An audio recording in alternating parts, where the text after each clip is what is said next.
What's up, everybody? Nice. Okay, I have no idea why the description says we're working on Rock and Roll All Night. We are not working on that, and that is definitely not what I typed into the description either. Uh, I wonder if I can change that. Let's just go ahead and see if we can change that here real quick. Uh, we've had a whole day with technology today, stuff that's just not working the way it's supposed to. Um,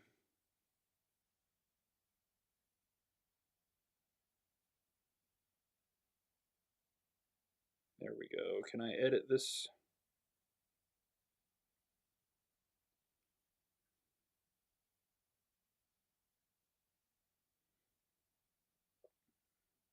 I hope it doesn't show that on YouTube. On Facebook, it's showing completely the wrong description.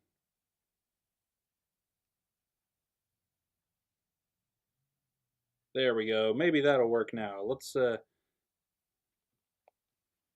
All right, let's do this. I got one viewer. Cool. Who is it? Somebody say something. All right. I was just going to go ahead and jump a little bit more into this than normal. So we're finally done with the Kissish album recreations, which we've been streaming on this channel for almost this entire year. Intermittently, not quite every week, but close. Those are done now, so we can finally get into something else. And tonight we are going to kind of jump in the middle of mixing the Afterwinter album. So I've already gotten a pretty big start on this. It's not all the way tracked, but this is going to take so long that I figured I might as well go ahead and start now, right? And by now, I mean I actually started probably 2 months ago. So I'm kind of going intermediate detail mix on this stuff at the moment, and then moving to the next song. The one that we are going to be looking at today, which is the one that I'm in the middle of working on, is track 9. It's called Imperfect Conviction, and this is one of the ones that doesn't have all of the vocals in it yet. So if we scroll down here, we can even see it's got vocals from Harry Mills, who is one of the guest vocalists on this album, and this is also the only song to feature a little bit of lead vocals from me. I'm also voicing one of the characters. So Harry and I have done our vocals, but the lead vocals are not in this one yet.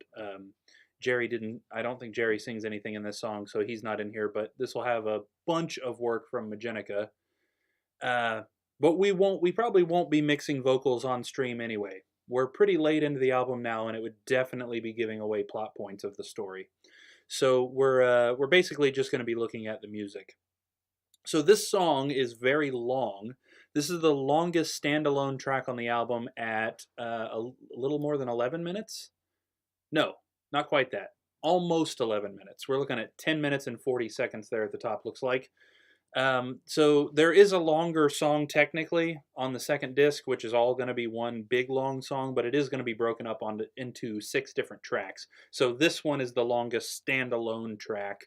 And as you can see, it's very busy. You know us here in Afterwinter, we don't like to be boring. If we write a long song, it means there's a lot of different parts. It does not mean that there's a lot of repeating parts, i.e. boring song, right? So right now we're looking at 91 audio tracks, and like I said, it doesn't even have everything in it yet, so it's quite dense. But I want to start off by taking a listen to what I've got so far. So let's look at what we're hearing before we listen. So this, all of this stuff up top here, from up there, actually even further down to this, everything I've just highlighted here is drum tracks. So we got our bass drum track at the top. We've got a snare top and bottom. We've got a rim click top and bottom because that was the snare mic. We've got a few auxiliaries. We've got the snare auxiliary that combines the top and bottom mic. We've got a snare reverb. We've got a big snare reverb, which we haven't been using, but I keep it there just in case. The master track. We've got all 6 toms, 4 rack toms, 2 floor toms, plus the toms reverb, the toms master. Then we got our 4 overheads. That's a lot more than in the Kissish stuff. So we have a hi-hat mic, a ride cymbal mic, and then an overhead left and an overhead right picking up the cymbals. We've got the overhead master that's combining all 4 of those tracks. Our special drums crush, which we also used in Kissish. If you watched any of those episodes, you'll recognize that. It's a special compressor. And then our drums master getting all of the drums together in one. We got our bass guitar track right here. Now, we actually recorded 2 bass guitar tracks for every song. We did Dad's pedal, his Digitech BP 500 or 350, something, one of those things. We also recorded a totally clean DI track, and in the course of the mixing, I've ended up deleting that every time. It adds a bunch of unnecessary extra noise. The pedal sounds good, so we've just been getting rid of that DI. We got our bass master. We also have our 4 rhythm guitar tracks. So James and I both double guitars. So James does a left and a right, and then I do a left and a right. So we get 4 for most songs. Sometimes there's a center rhythm. This song doesn't have that. It's just the 4. We've got a whole bunch of clean guitars. This song has, I think, the most fancy clean guitar work on the album. So all of this right here, that's all me. So we got 2 cleans, 2 ballads, which is like a chorusy clean, 2 acoustic simulator tracks, and 2 real acoustic tracks. And they're really all contributing to one sound. It's 8 tracks, but it's one sound. All of them are playing exactly the same part. Let me just solo that up and show that to you so you can see what I mean. Yes, it's 8 different guitars playing, but they're all playing the same part. So they're all contributing to the one piece.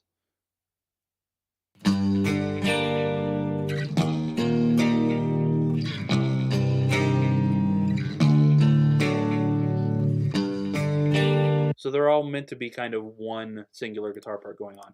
Then we also have a couple of extra acoustics that I put in.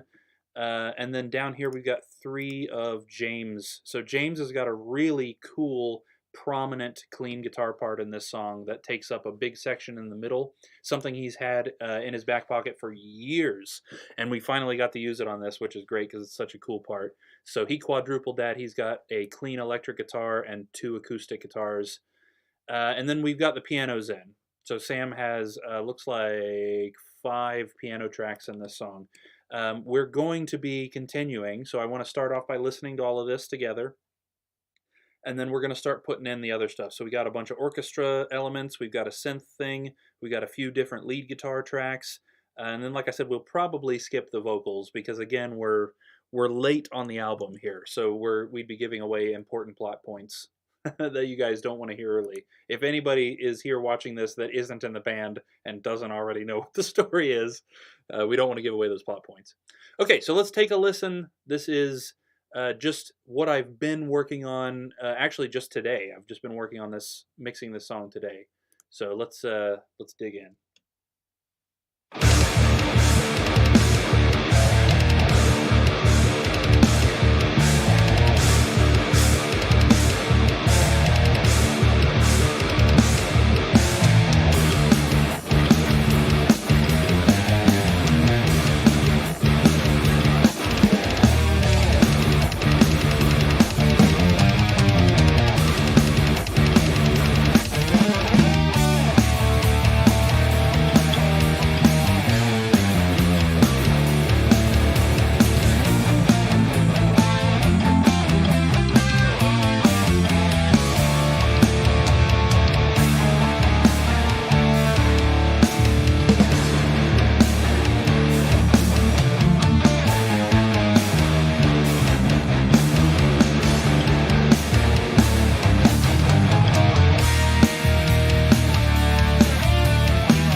How's that for a long song?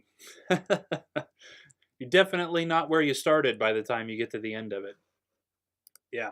Lots and lots of cool parts happening throughout that entire thing. And of course, we haven't even added all of them, not even close. So let's get into adding some more of that cool stuff. So we're going to start off with the orchestra part. So we're still integrating the stuff that Sam has recorded. Of course, the pianos were in there. This song didn't have a huge amount of piano in it. This song's probably mostly strings. So we got the orchestra stuff separated down into several tracks here. I like to separate what his left hand is doing from what his right hand is doing, which is a lot easier with MIDI than it was when we were recording everything strictly audio. Back in the Decadence days. So our first track that we're going to be adding here is a left hand only. That's why it's called bass strings.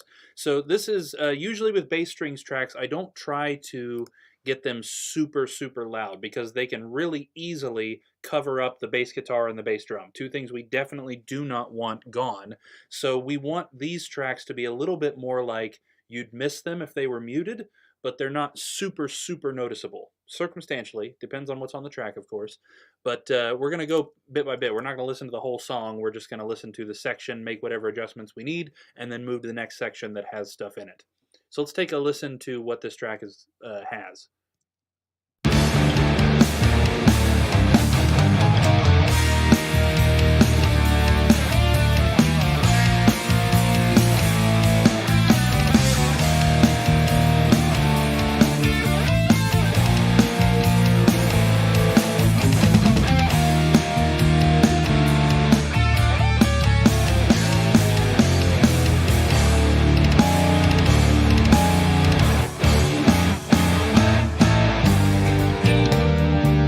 Yeah, so just some real low notes. Probably hard to even tell what was going on there. I do want to take this part down. So everything seemed pretty good until this part where he held some notes there, and of course they get really loud. The string notes naturally crescendo for some reason. So we want to get that down so that it's not suddenly really loud for those notes.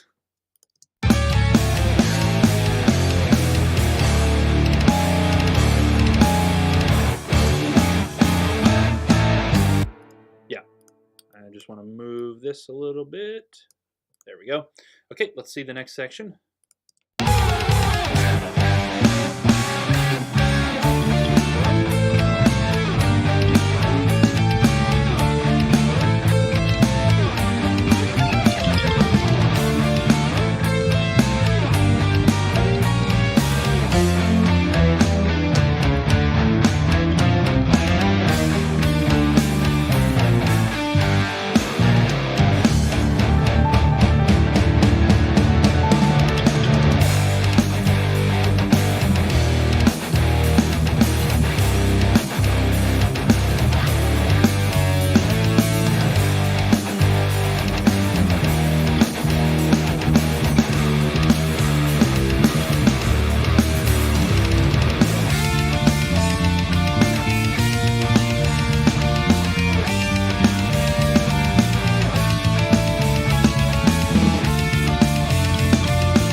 Hey, to yourself, yes. So again, these bass string parts you're probably not even really hearing all that well. Unless you got really good speakers, whatever you're watching this on, you're probably not even hearing this track all that well. But that's okay. Again, we don't want this to be super loud. It's going to get in the way of the bass drum and the bass guitar. We don't want that. This is something you would definitely notice. If I muted it, you'd feel that bass, that drop, the low end drop out. But it doesn't need to be super loud. It's just ambience, essentially. And then I want this last note to fade out a little bit quicker. Let's listen to the end again.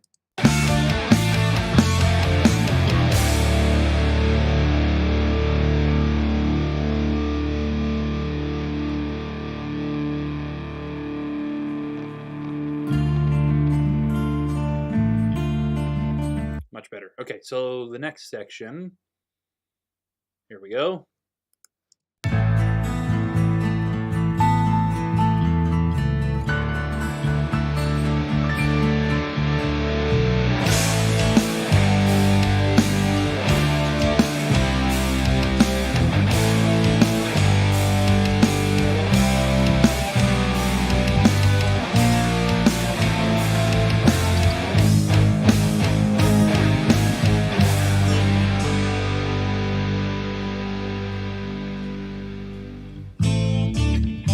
Good. I want to search for something real quick. Right there in that G sharp that's building right there. Da, da, da, da, da.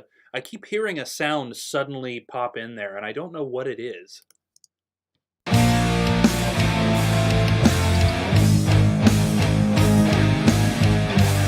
It's got to be clean guitar. It's almost got to be. Let's mute the clean guitar and see if that gets rid of it.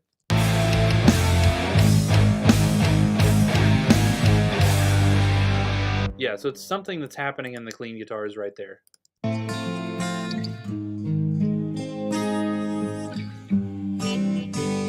Interesting. It's almost got to be those high notes.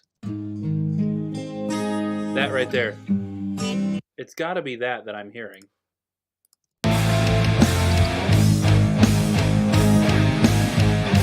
Okay, yeah. So, that is a little bit annoying, but I think we can fix that pretty easily. So it's a sudden sound that muddies it all of a sudden. I'd leave it, but it just kind of muddies everything up for a second. Oh man, those aren't right on the beat. Okay.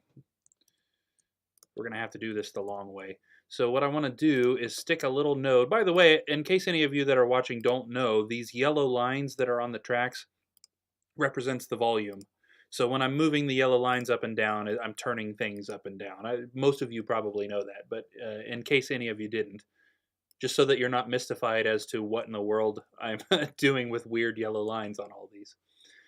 So now I want to grab this node down here, and I'm going to pull it down so that the volume of these clean guitars gradually drops over the course of that measure so that we don't have that sudden influx of sound. So let's try a pretty dramatic drop and see what that does.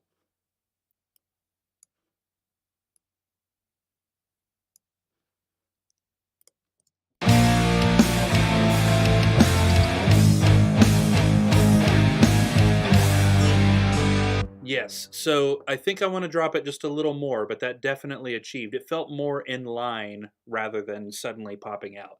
But this is not something that I'm horribly worried about popping through the mix, if I'm being honest.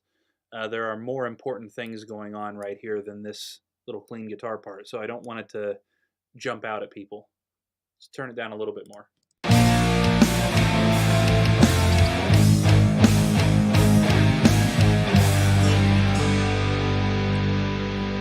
Yep, I'm good with that.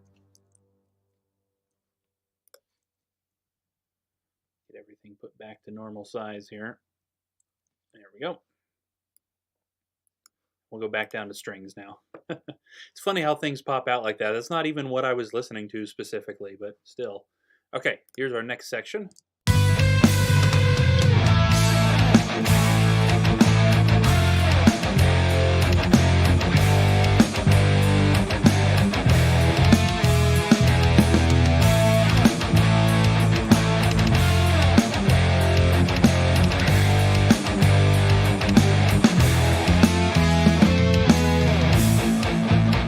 Okay, and our next.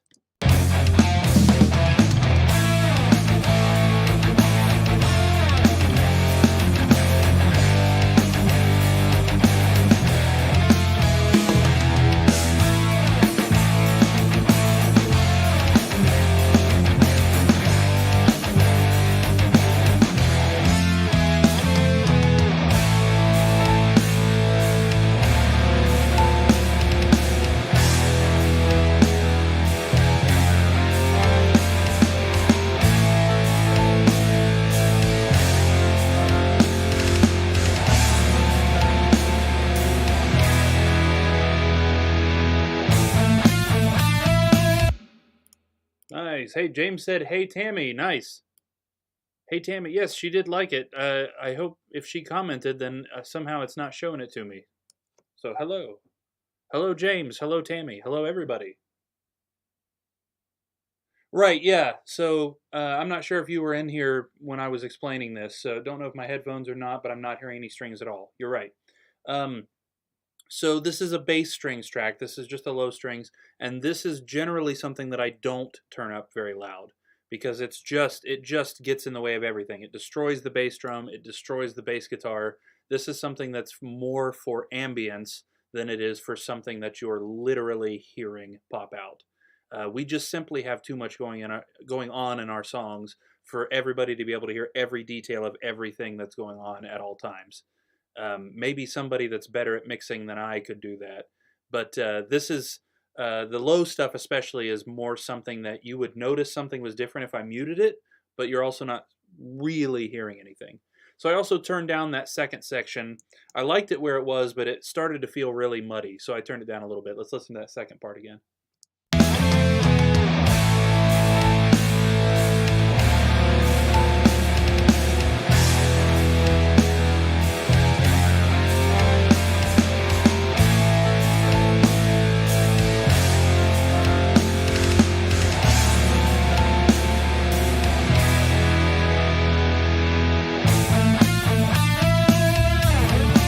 Yes, definitely. Okay, and then looks like we've just got our chorus section here at the end. Where was the... But I want to rattle windows on Broadway when I blast this in my car. Yes. Yeah, I need to put a sub bass effect on this.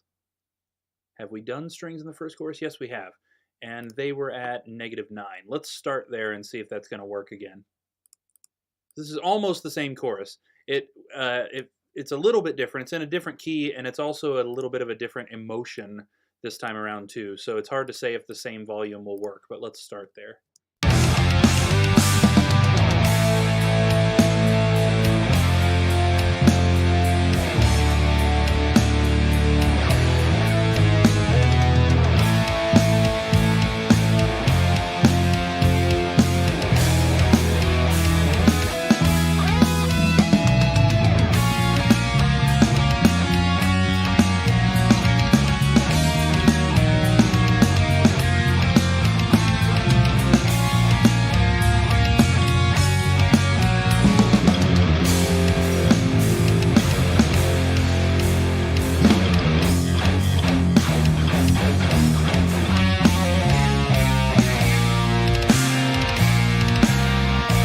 Yeah, I'm good with that. Okay, there's that track done.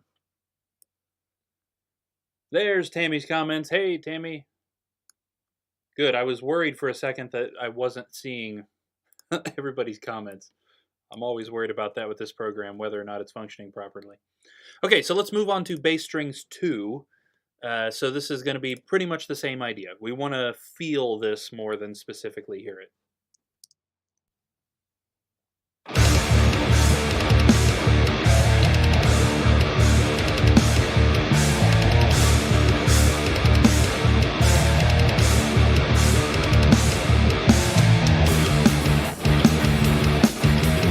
Okay, yep. Let's move into the verse.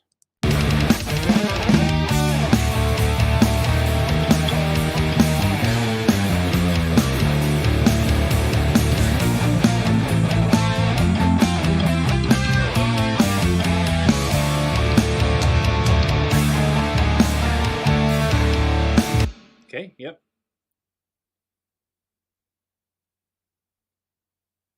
Where's our next piece? This one's going to be a lot easier. Okay, here we go.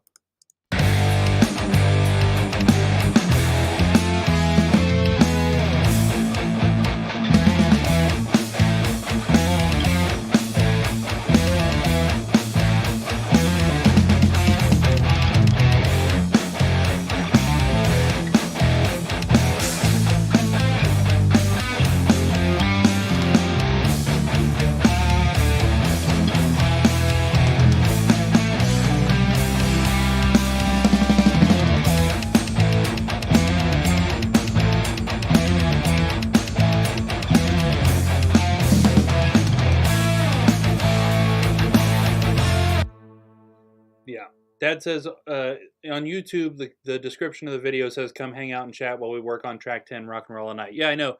That is not what I typed. In fact, when I changed it, it didn't even say track 10. It said track 9, Love for All I Can. And I changed it to this song. And for some reason, it didn't post right. It did that on Facebook, too. I had to edit the description on Facebook so that it said the right thing. I don't know why it did that. Thanks a lot, technology. All right, here's break 3.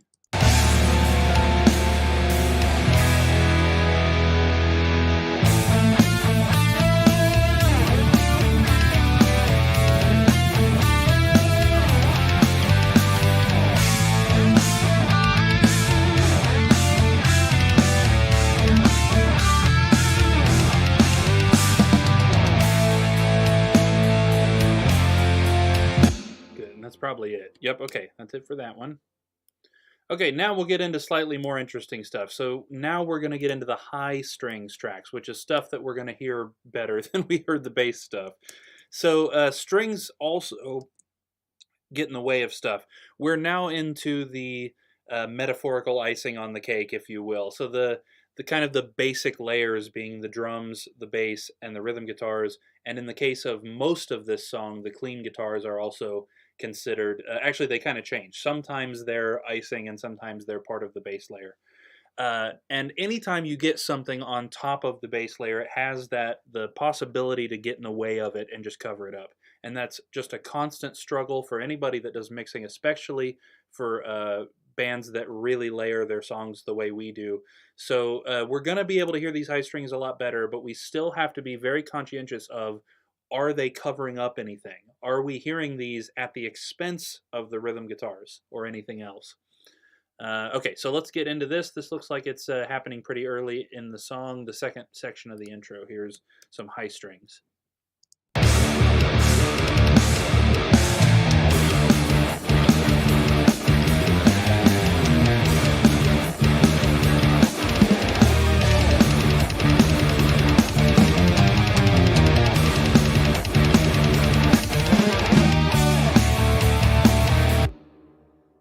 So there I said we'd hear it better, and it's kind of a mid.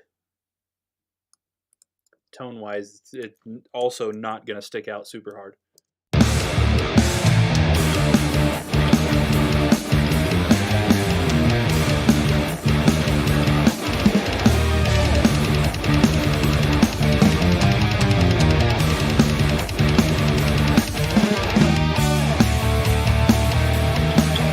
Okay, let's see what's next.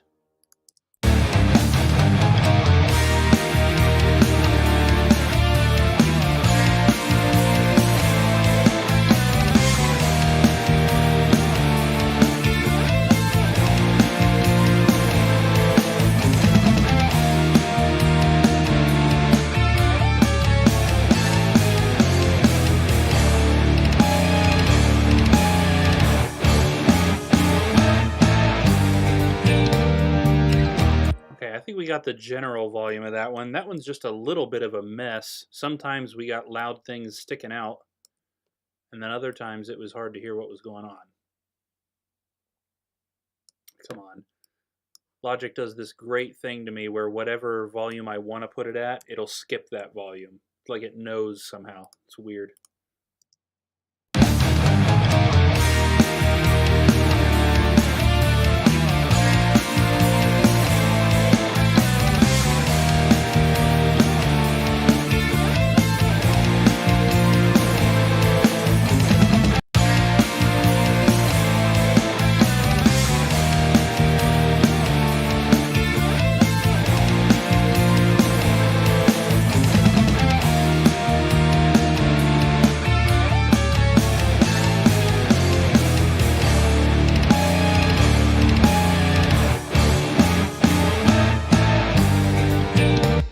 Couple of things. The high parts are just a little high, not much. Okay, I want to hear exactly what that track is playing. Okay, so we don't want to get rid of the low D notes, only the high D notes.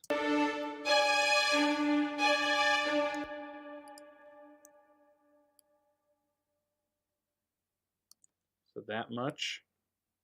And we don't want to turn it down much. I'm going to start with just 1.5 dB.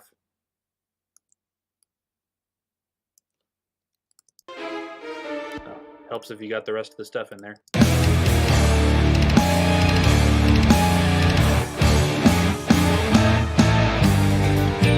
Yeah, I'm good with that. And then there's this section too.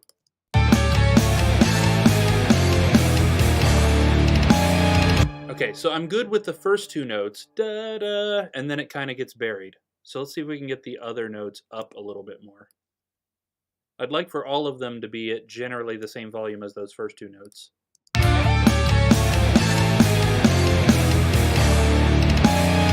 Maybe just a hair more. I was pretty good with that.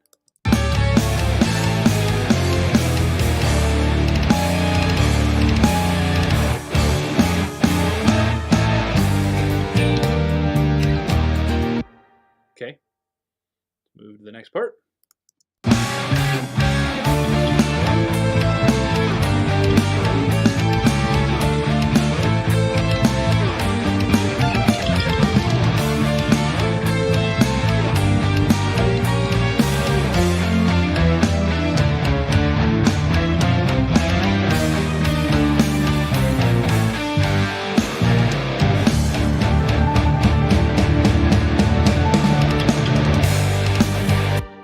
Couple things. I was pretty good with all of that. I'm going to find that run. I imagine it's right here.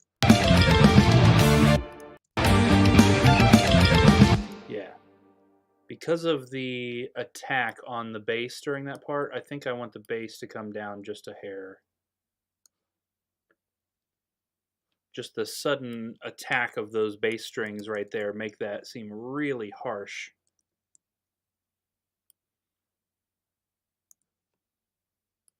Let's try a couple of dB and see if that's too much. We're also going to need to move this. There we go. Yeah, that might have been just a hair too much. Let's take it back up 0.5 dB.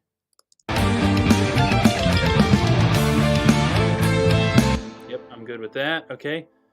And then the build-up at the end felt muddy.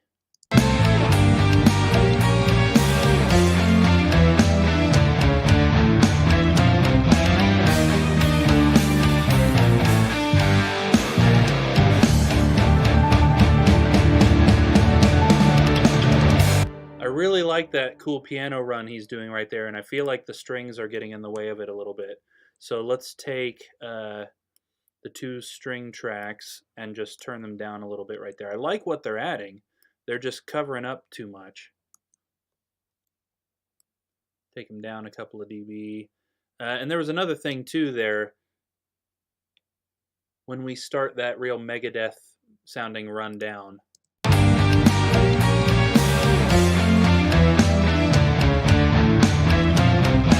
Yeah, that right there.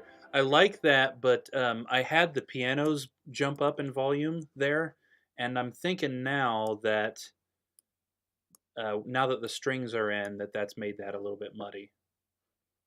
So let's take the pianos down just a bit. And then I think let's also take the bass strings down right there again, because when we're looking for muddiness, it's almost always something low that's the culprit.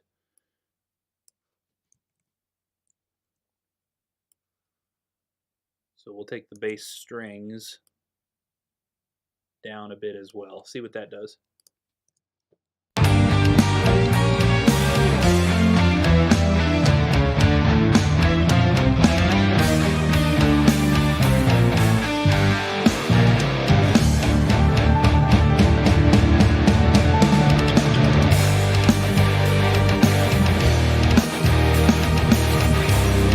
Yeah, boy, that really had that piano part pop out of there, didn't it? In fact, the piano part almost seemed a touch loud that time.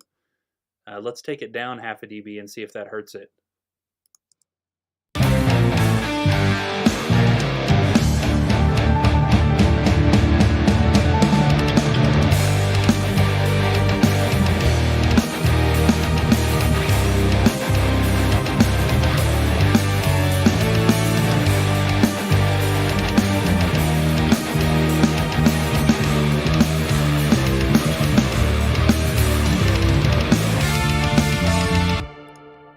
turn the high strings up for those 2 measures right there. It feels like the strings drop out because he goes from playing chords to quickly playing individual notes.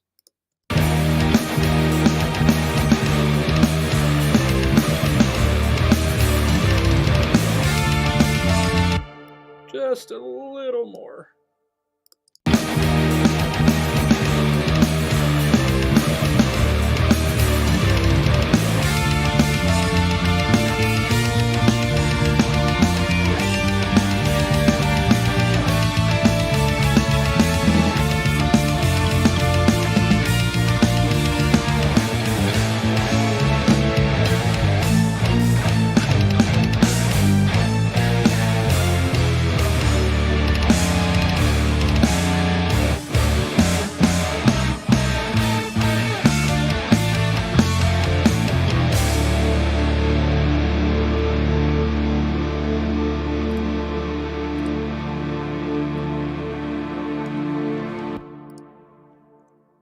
Pretty good with that. Couple of little changes there. So wanted to fade that out just like the other one, so it fades out equal with the bass and the guitars. Come back here again.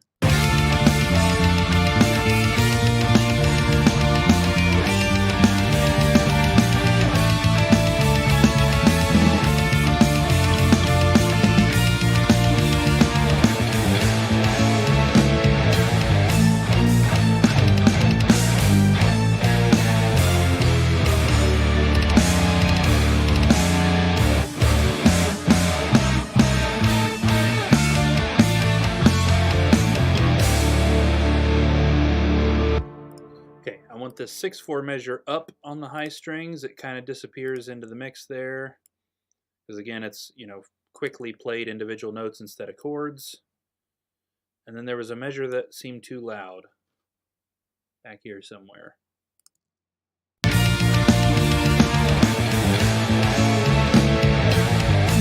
Yeah, that measure right there. Everything except the da da da da, which is probably that. Yes. So it's really 3/4 of the measure. Well, I'm aiming for this and missing every time. There we go.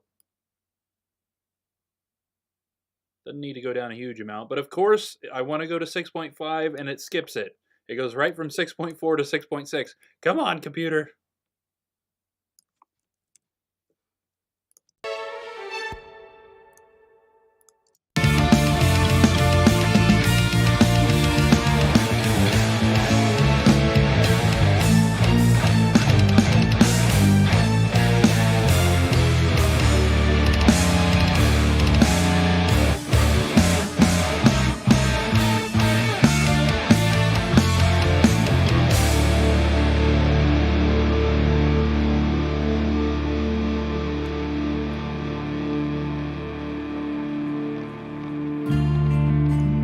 Still didn't quite hear that run as well as I wanted to. It was better.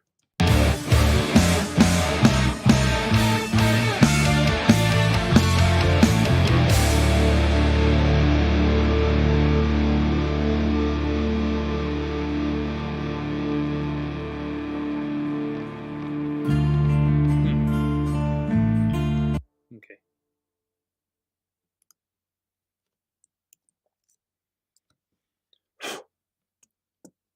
Dad, remind me next time we track bass for something to have you wear headphones.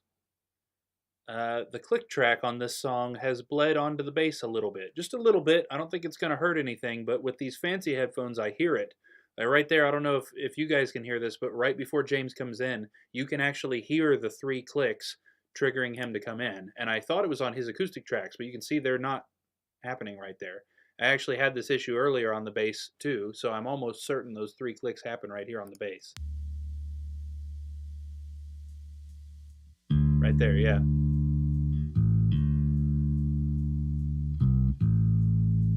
And you can hear it through this too.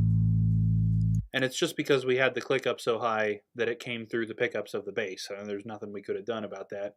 But if we track with headphones, we might fix that in the future. Okay, next section.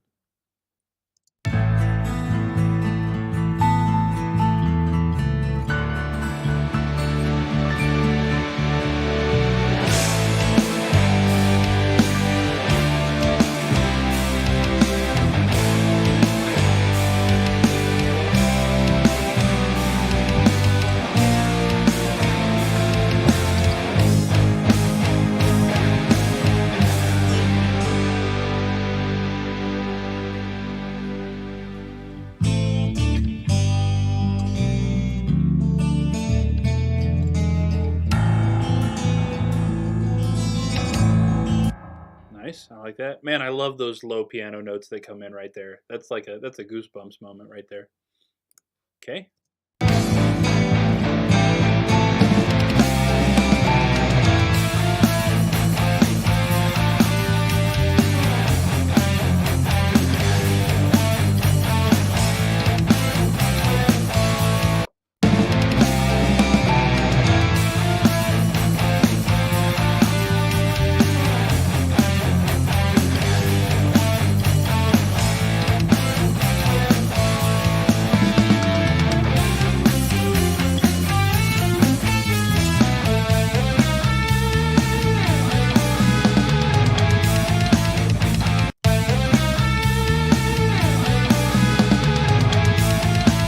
Second set of notes is way louder than the first set.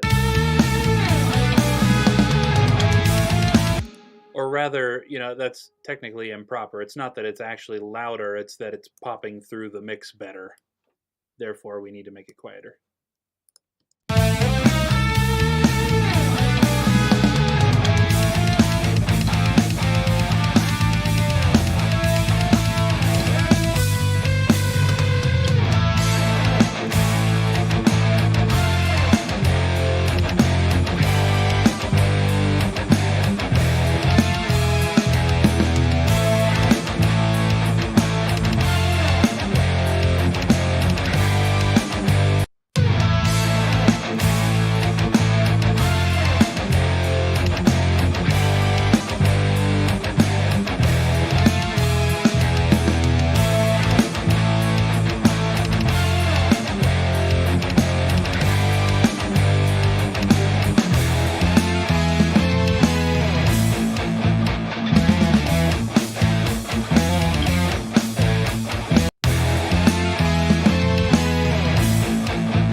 Okay.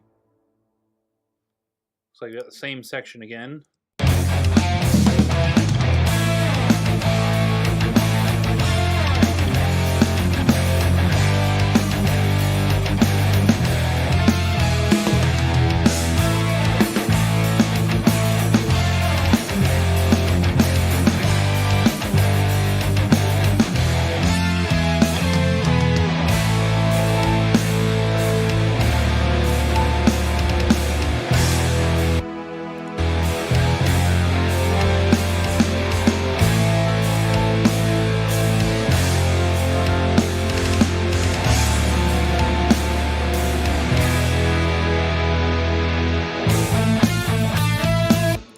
I want these high strings up a little bit more right there, but now again with the context of the strings, whoops, I'm not necessarily digging the piano part that's going on right there so much.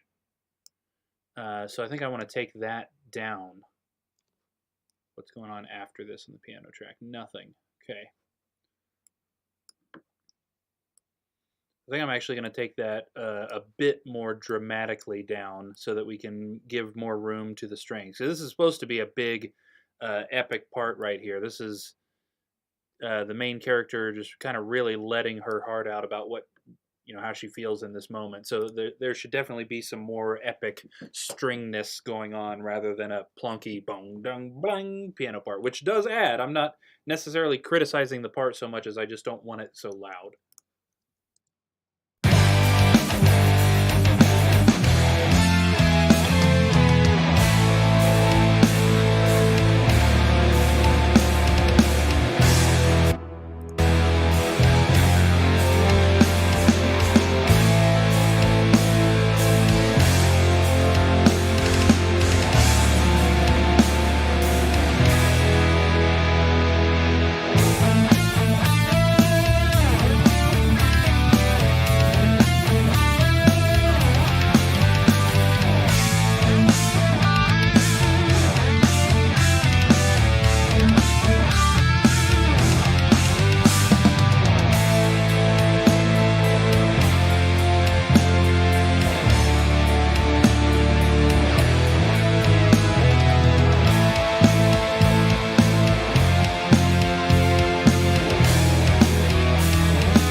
Okay, this is so much about context. I mean, just absolutely so much. That's why the mixing can almost never end, because the more you add, the more it changes the context of everything else you've already added. So knowing again about what the emotion is for the part in the song and the vocals, I'm kind of feeling like the end there is a bit heavy on guitars. There's kind of a quiet is a little bit intense. It's quiet and introspective, sort of. This is the character kind of to herself realizing that something that one of the other characters said to her is correct. So it doesn't really need to be, balls to the wall distortion guitars blasting away in your ear. So let's turn down those distortion guitars a little bit and let the strings take over a little bit more.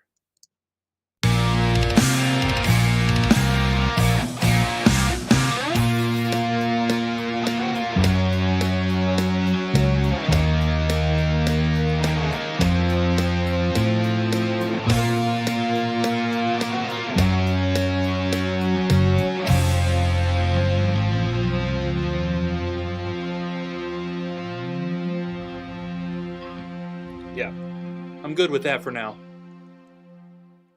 Hearing the vocals in that section might change my mind again about whether or not those need to come down more, but I think that's good for now. Okay, let's move into the next high strings track, which should fill out the rest of our high strings for this song.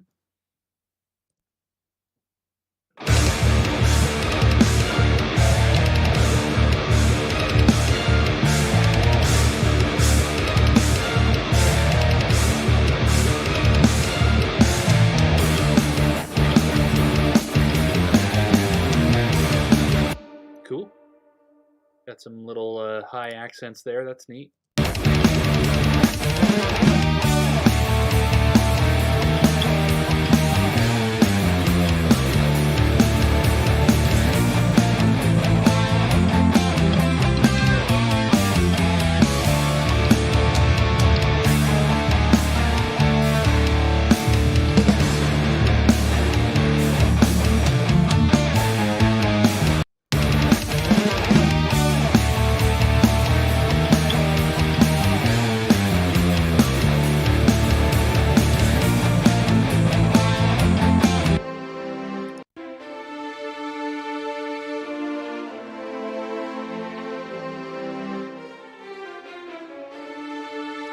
I kind of like the piano thing that's going on right there a little better.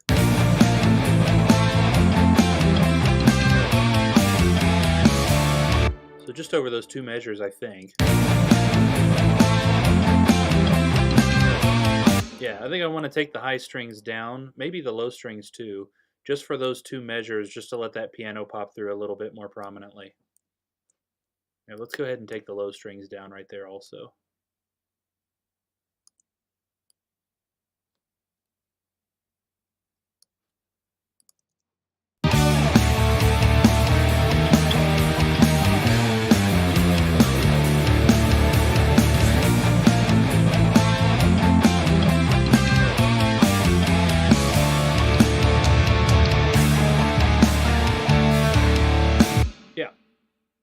Okay. This track's a lot more sparse, looks like. Here we go.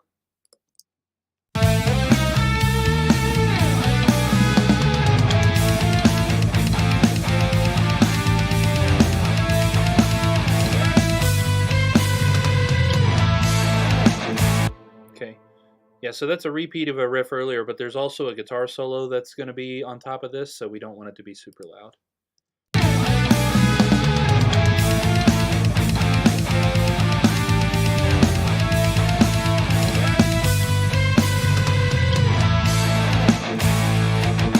That note hangs out just a little bit too long, doesn't it?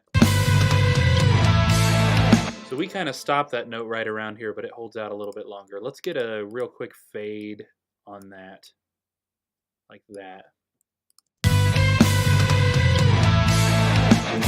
Not fast enough. Didn't quite do what we were wanting it to there, I think.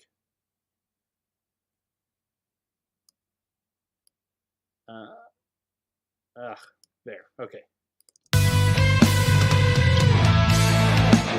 Still not quite fast enough, is it?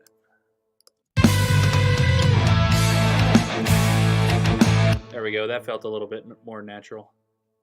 Okay.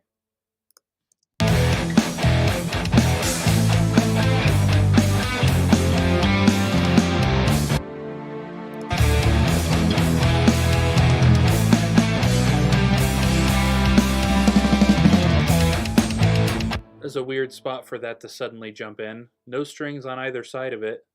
Interesting. And it was also low chords. So I think because I liked that, I liked what it added, but with the bass strings, it was just a little bit much. Where does the da-da-da-da-da start? On that fourth beat. Okay. So just for the section that high strings is playing, I want to take the low strings down. Give them a little bit more room.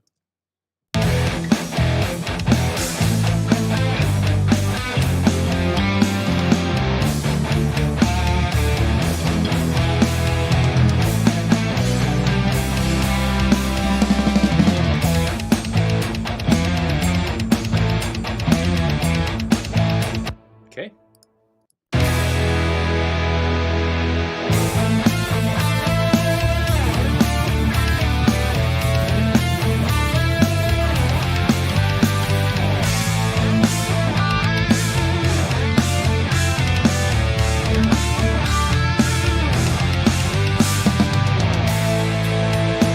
Okay, yeah, that part I definitely want further down. That muddies that part up really bad. Plus, there is just a goosebumps synth part that comes in halfway through this riff, and I do not want the string part covering that up. That might be my favorite part of the song at the moment, is this just crazy simple synth thing right there.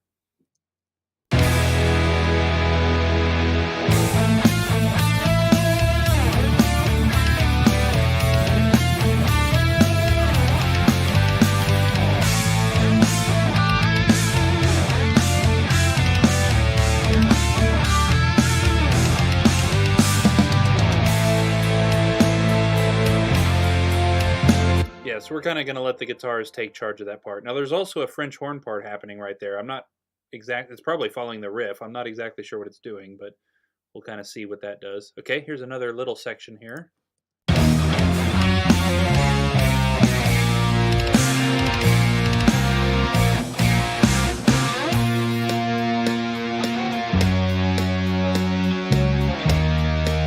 Awesome. Okay, so I think that's all for the orchestra parts, other than, when I listen to this again with vocals and decide that all these orchestra parts are mixed really stupidly and go back and do it again. Now let's move on to the harp. So there's just 3 harp sections in this song. Let's kind of take a look and see what they are and where the volume ought to be. I'm just going to start this from the beginning. We get a little bit of context on this part.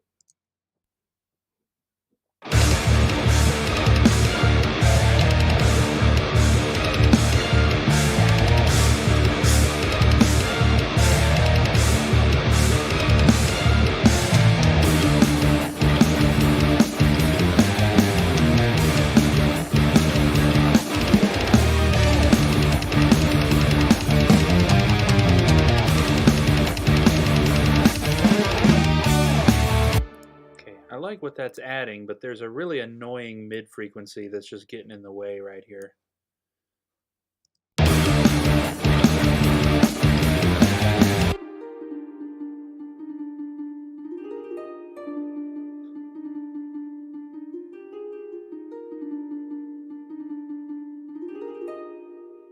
It's crazy. Okay, yeah, I think I want to increase that right there. So what is that? Peak 3? But only for this section. We don't necessarily know that it's going to be the same thing later on. So what we want to do is create a new thing right here for peak 3 gain. There we go. So now this is going to automate that EQ that we were just looking at.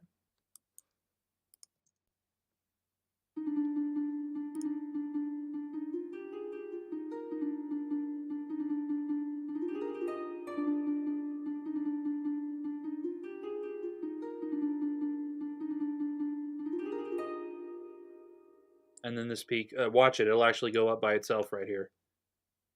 Just there. It's pretty good. I'm questioning whether that was the right move now, though. Let me try something different with that. Rather than taking the gain down, I think I want to move the actual frequency.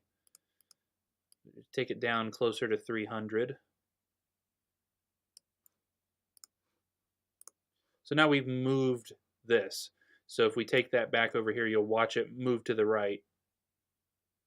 Just like that, yeah. Yeah.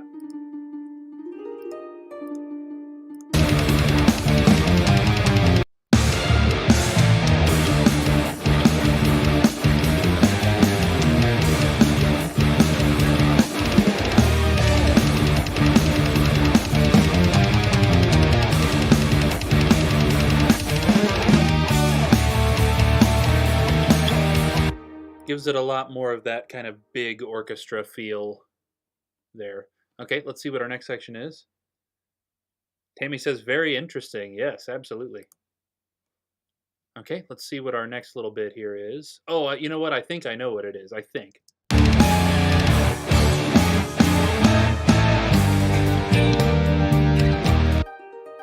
Yeah.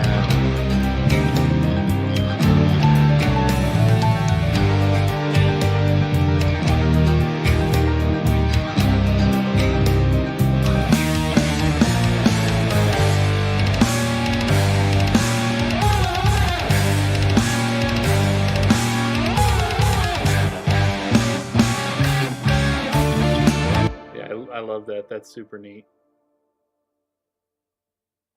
All right, and let's see what our third section is here.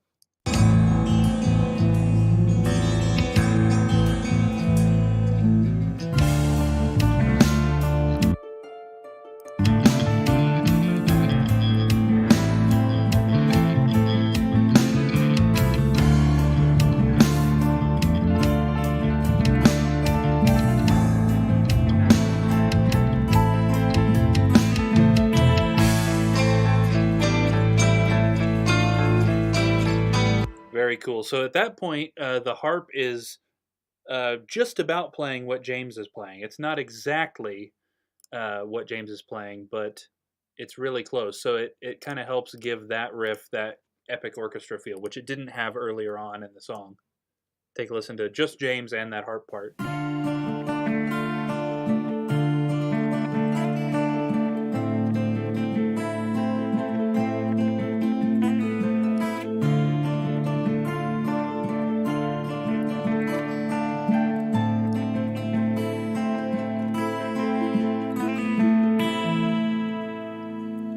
Very cool. And then, of course, Sam's got a neat piano part going on during that as well, where he's introducing minor sevenths in, which I think is really cool. I think the A minor.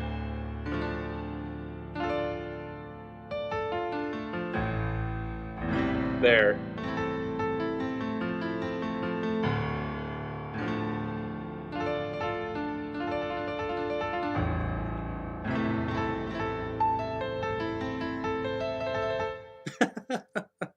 Oh, you guys crazy. Okay, I think we got all the harp parts.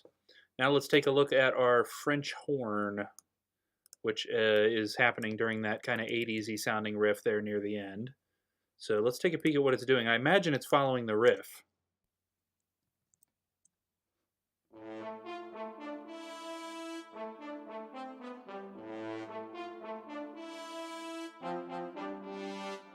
Oh, that's really interesting. That's cool.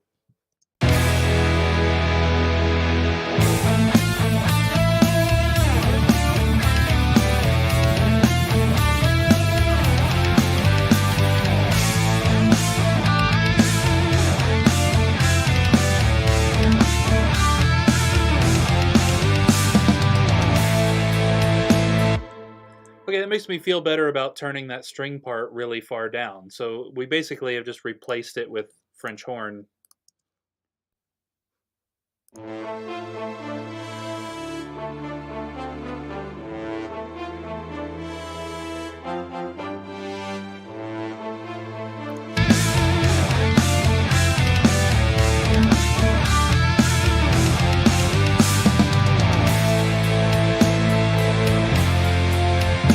Okay, very cool. So that pretty much does it for all of our orchestra elements. The next thing we have is that little synth piece. And this is the thing that I was talking about earlier that's like, when Sam recorded it, it was a straight up goosebump moment for me. I was like, wow.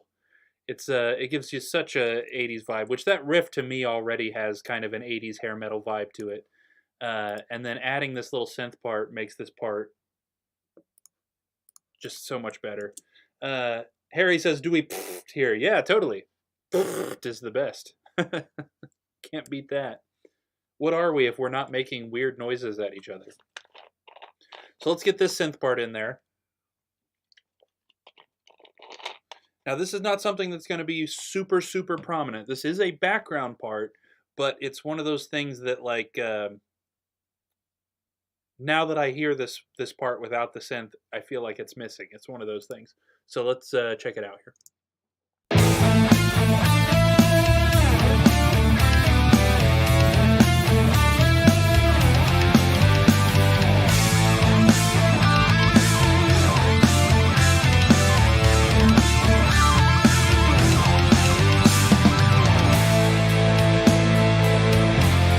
Yeah. So I got to be careful not to make it too loud because I like it so much. I think I also want it to start fading out as it gets closer to the end, because when it's as loud as it is, we hear it stop and it feels like something drops out when that chorus hits, and we don't want that. We don't want that. So it shouldn't be quite as loud as it is by the time that chorus hits, so that we don't really notice that it's gone. Or maybe that's not the right way to put it. We want to, of course, you're going to notice that it's not playing, but I don't want you to feel like something dropped out when it stops.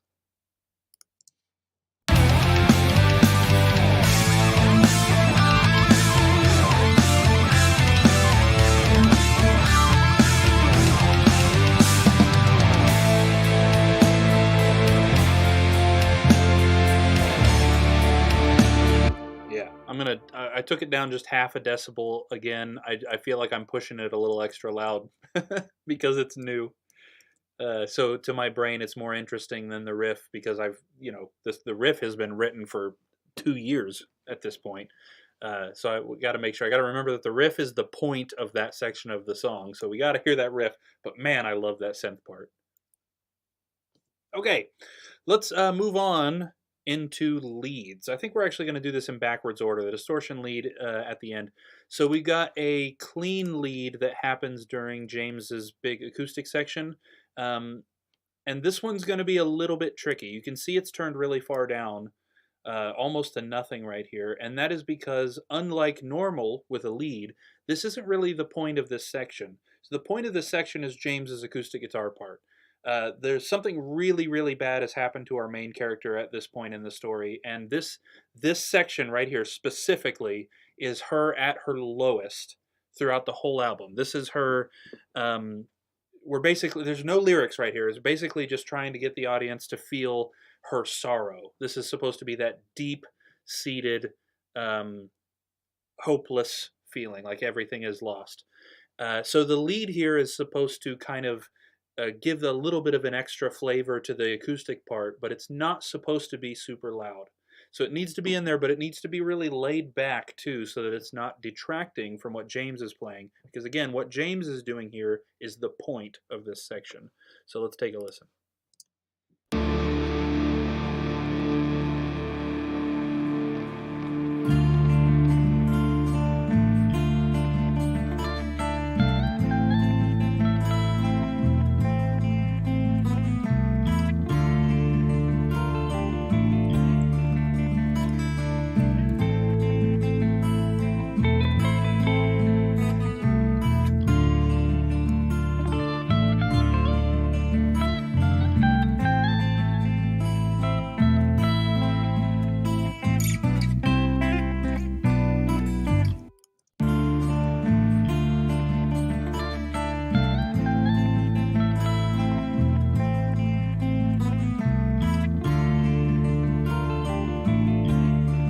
Okay, so that little second section right there is just a little quiet. I tried turning the whole thing up, and then suddenly it was all very loud.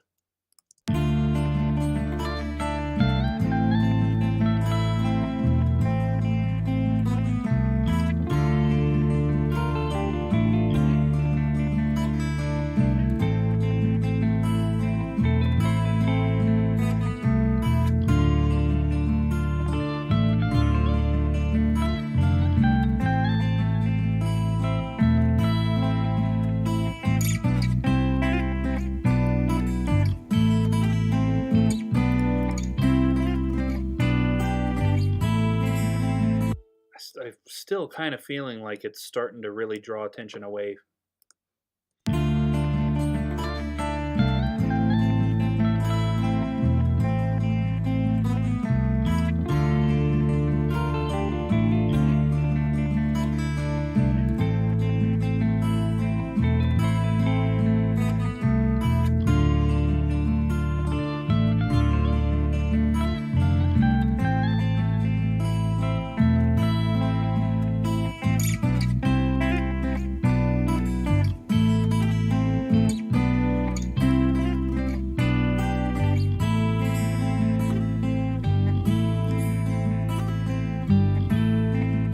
I want to try something here. I'm not sure if it's going to work.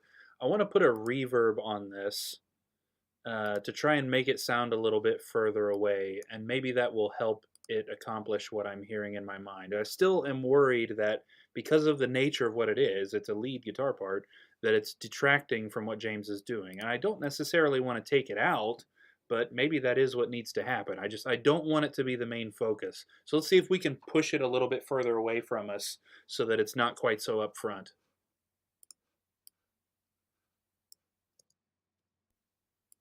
Let's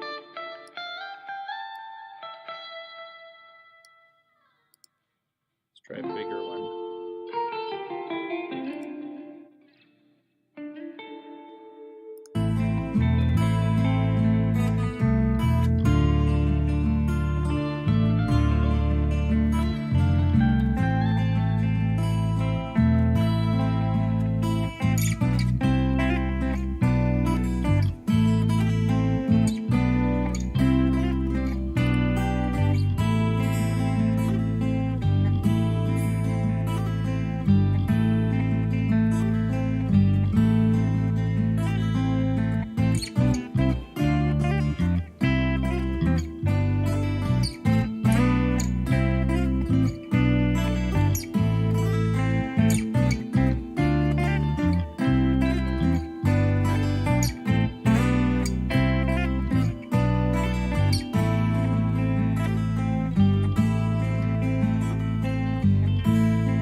Yeah, I like that, actually. I think that was the right move. I'm feeling pretty good about that. It was there, but it wasn't right in your face. Having that reverb also kind of, I think, adds to that longing effect, sounding like something's far away and not all that tangible. I like that. Okay, so let's move into this. This is the acoustic lead. So we move into a vocal section of the story. It's why the clean guitar tone changes. We got something totally different going on, but it is still the main character's lowest point. So at this point, she is trying to reach out to God and saying, you know, why is this happening to me? I don't understand. And God answers her. Here's the thing. Now, you guys are getting a sneak peek into story elements that we're hoping people will guess. So if you're here and you're not in the band, you don't already know this. This is a secret little bit into the album. So whenever the lead character is singing, it's still got that kind of sad, longing feel. It's different than what James is doing. But and then we have this response. This is God's response, but the lead character doesn't take it that way. The lead character doesn't hear God's word, because we're working under this idea, this belief, at least that I have. I assume I speak for the rest of the band, that when God speaks to you, it's not a voice speaking English into your ear. It's more of a feeling, right? So we went for that. We went for this feeling. We didn't want to get a character to voice God. We didn't want the voice of God on this album. It's a feeling, and the main character doesn't get it. So these acoustic leads here are during that. This is during the God's response section of this. So we went for this really kind of euphoric kind of feeling. Very nice, lots of add 9 chords going on in the background, and this acoustic lead, which interestingly, Sam and I actually wrote for a different project back in 2015 or something, and it just worked so well for this. Then I think we really captured that it's like something is trying to tell her something, but she mistakes it for her own feelings. You know, that the voice in the back of her head telling her, "You didn't do this. It's not a big deal." So let's take a listen to these.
That's pretty close. I think I want to mess with the tone of the acoustic just a little bit. It's still a little bit MIDI and honky.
Yep, I like that. I think we got it. Okay, so now we got 3 distortion leads, a decent length guitar solo, and then 2 tiny guitar solos in this song. I want to check out something just quickly. Yes. Yep, that should be it right there. Okay, now this guitar solo ought to be familiar to a couple of you if you've been following Afterwinter on Facebook for a while. This is a guitar solo that I actually filmed and put out on Facebook when I was recording it. So let's ignore how chopped up it is, because I definitely did it in one take. Yep, that's me. Sure, one take. Okay, let's see how we need to get this in.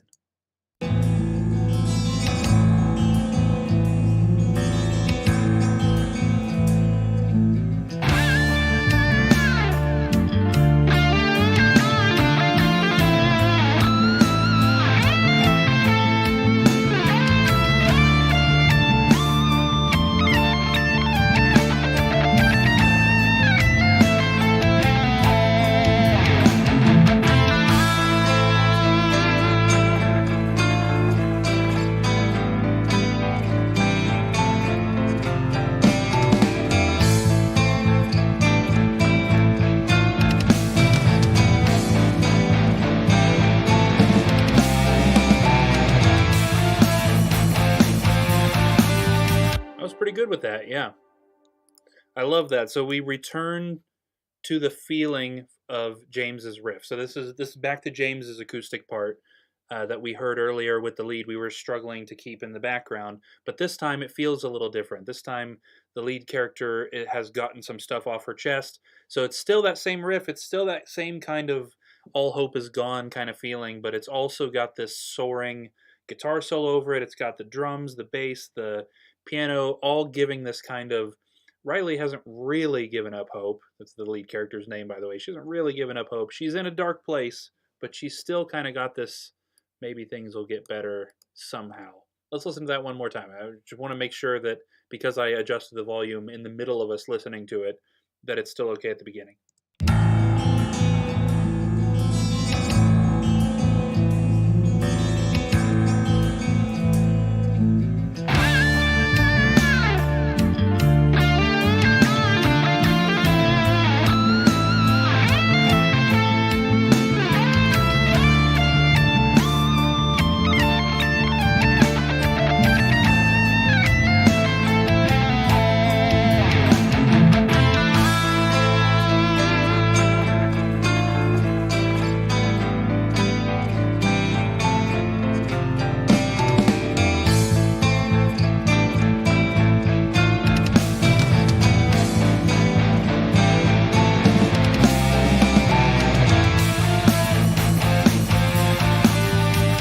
Perfect. Nice. Does anybody here remember the first song After Winter put out? I don't know how many people are watching that aren't in the band. If you guys remember the song Regression, the very first song we put out as a band, that last riff there ought to sound familiar to you. That clean part is actually from Regression. We did a weird thing that we thought, let's see if people are paying attention, you know what I mean? What if we introduce the character from Regression, the main character of that song, who, if you remember the storyline from that, is a guy who drinks and drives and crashes his car and seriously injures himself and a kid and goes to prison. We catch up with him 16 years after the fact, where he's talking to a psychiatrist and asking her questions like, how am I supposed to reconcile with this? How could God possibly forgive me for this? How could the family of the child that I hurt forgive me for this? And who better than that character within our little universe that we've created than to talk to our lead character on this album? Who better? Because that's exactly how our lead character is feeling right now. How could anybody possibly forgive me for the absolutely horrific things that I've done? So we reintroduce the Regression character. Oh yes, Tammy says my comments are delayed. Yeah, they usually, this service does that. Right, so yeah, that's the perfect character to come in here and kind of relay his experiences to our lead character to try and perk her back up. So that's actually why this is the only song with my lead vocals on it. Of course, I got background vocals all over the album, but because I voiced the singing voice of the character in Regression, it made sense for me to sing that character's voice again here. So that'll be a nice, interesting little Easter egg for anybody that's paying attention. We've got that Regression riff, that clean thing that we just heard, leading into this section that is a conversation between the character from Regression and the character from this album. Okay, so having said all of that, let's go on to our shorter little guitar solos here, which I actually posted videos of these as well, I think in the making of page, back to back. If you scroll back far enough, there's video of me recording these two leads as well. Let's take a listen.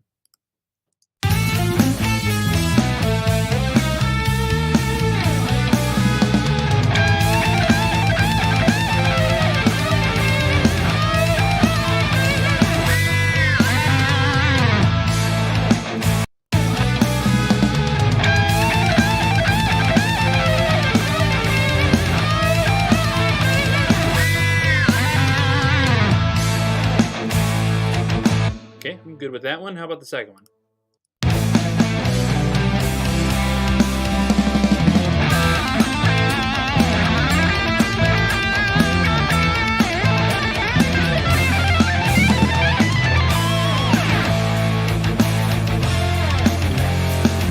Yeah, pretty good with that.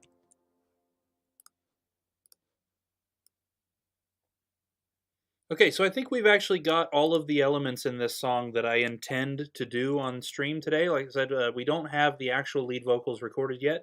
That will actually be happening tomorrow. Majenica is on her way right now.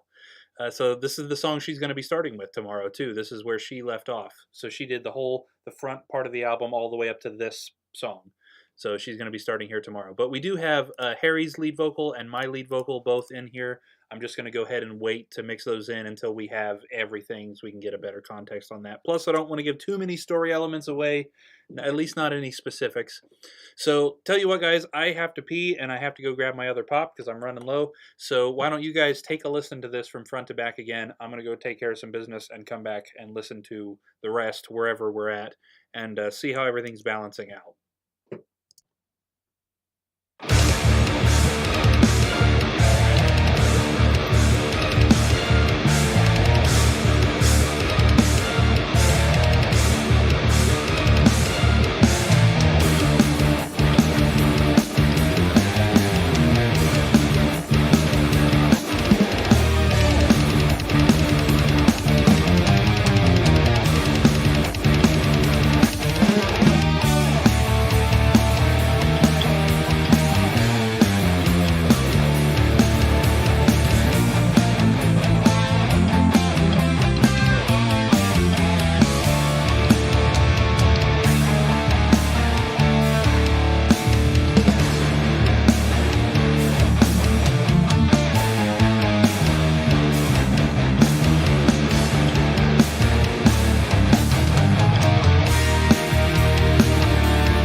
Nice. I told you she was on the way. This is the one we're starting with tomorrow, actually. Oh, really? This is the first one that you hadn't done yet. All right, so yeah, Dad says somewhere around 238 there's a guitar buildup. The bass is just pounding away. Should the bass be building up as well? I know exactly what you mean. It's in the regression piece. Now, that's never bothered me, that the bass doesn't also crescendo there, but we could definitely try it and see what we think. I think we're talking about this spot right here.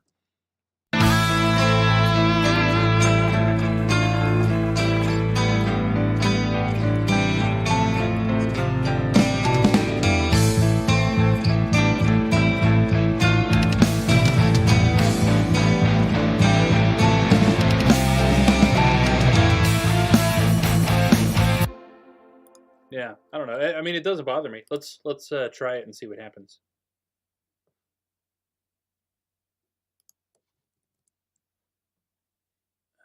Yeah, so the end of it is technically the guitars stopped building up right there. So let's try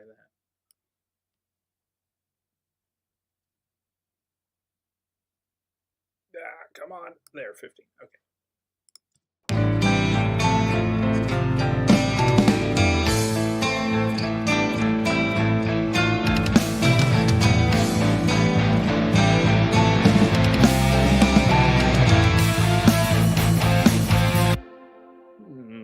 What do you think?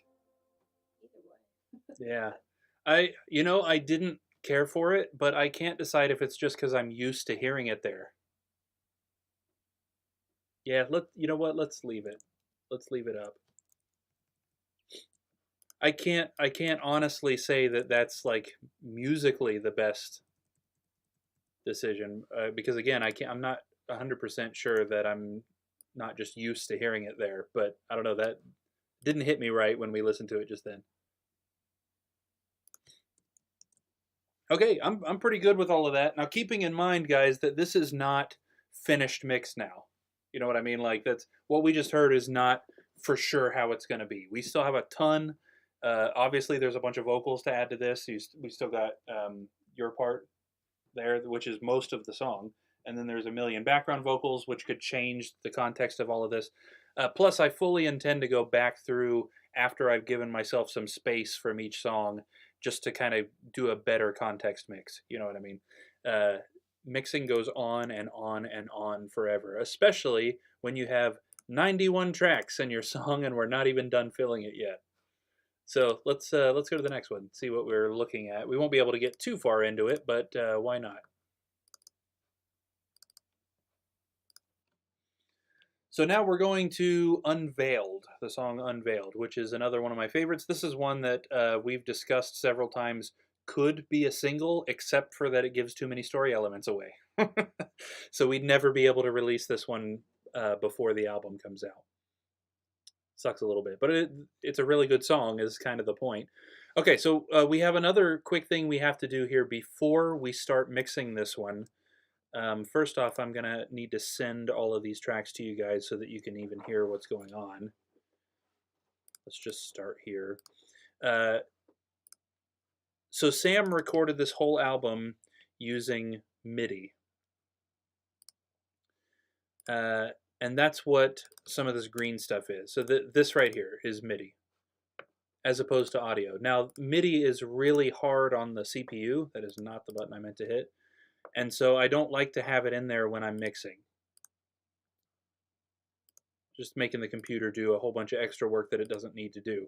So I've been transferring all of the MIDI files to audio files before I start, and I wasn't quite done with this one yet, so we need to actually start there.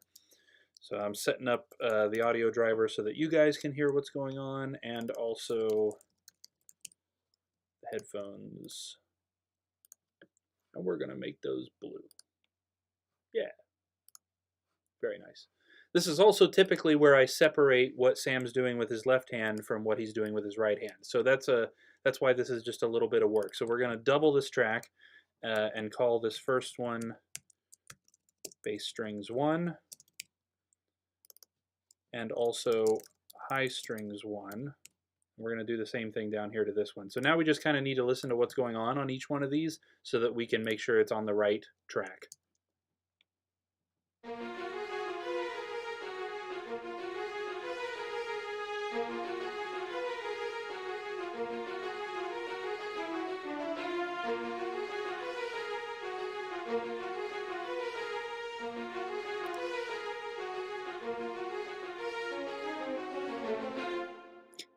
That doesn't give you an idea of what this song sounds like.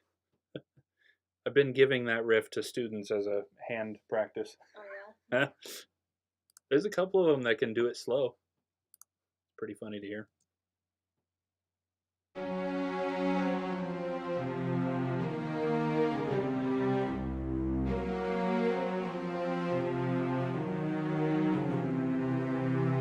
think I'm going to assign that one to bass strings. That's kind of in between.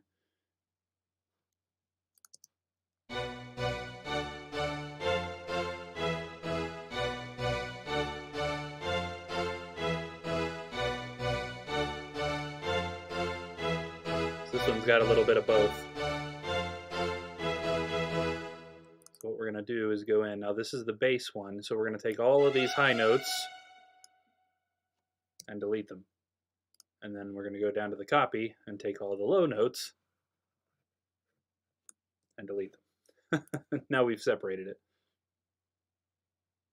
Is anybody starting to get an idea of why this album has taken so long yet?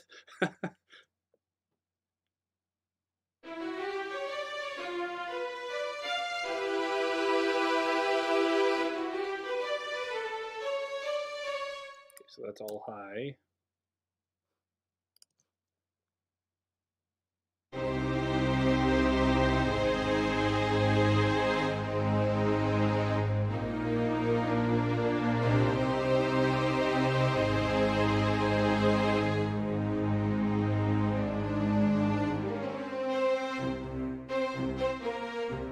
No. No what?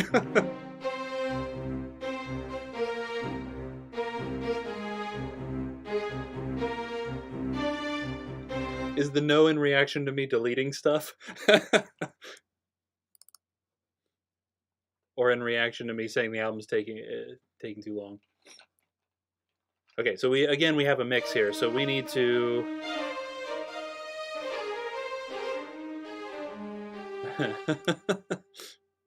delete all of this so that we only have low notes on this track. What is that? Okay, that should actually be on the high strings track, so let's take that out. We're going to have to remember that. Okay, so we've only got bass notes, and then on this one we need to delete only bass notes. Like so, except for that one section, that right there, that needs to stay. There we go. Okay, so that's those two. So now we can bounce these in place so that they're audio instead of MIDI.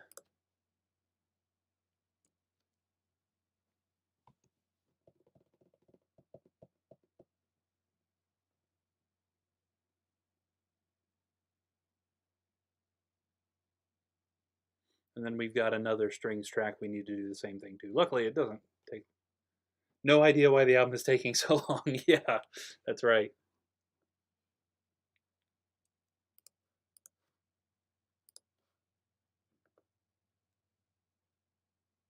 There we go.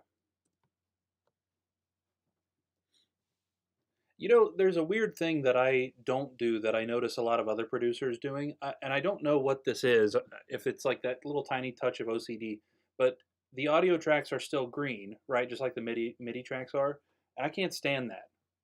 When we're done bouncing this, they're all going to be blue, and I notice other producers have like the rhythm guitars are red and the drums are blue and the keys are green and stuff like that. But I don't know why that bothers the crap out of me. Yeah, horrible delay seeing the comments on your end. Yeah, without a doubt. Without a doubt. Okay, so now we need to snip these up a little bit.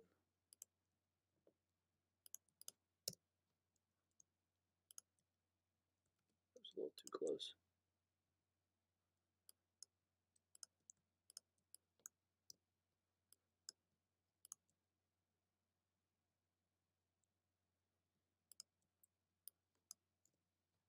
I didn't need to cut that other one. Oh well.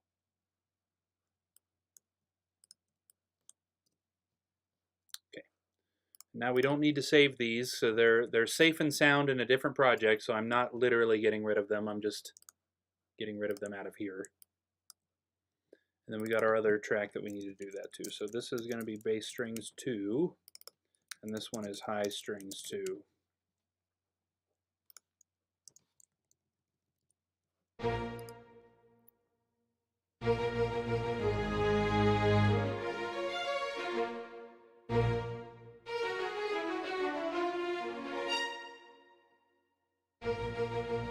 Oh, a wrong note in that?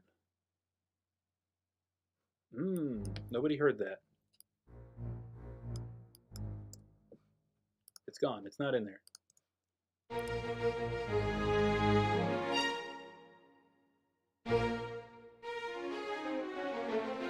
Okay, so this one was also a mix of high and low. So we need to get rid of that. We need to get rid of all that. And all that. And then over here, a very similar story. We need to get rid of that. Hey, I heard the wrong note. No, you didn't. It was a phantom. Nobody heard anything. Okay, and then on the other one, we just need to get rid of all the bass notes, which should also eliminate that wrong note that isn't there. There it is. Not. Okay. There's that part.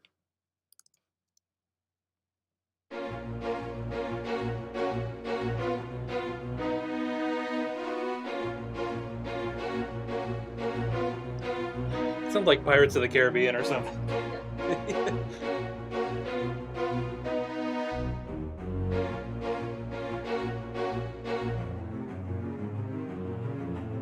Okay. Isn't there? Yes.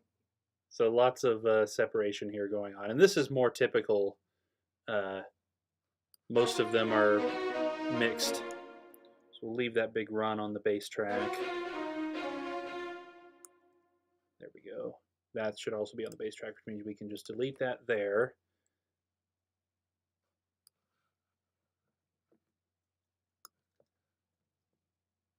Okay, and then we need to delete the rest of that run. Okay, and that should do it for that part.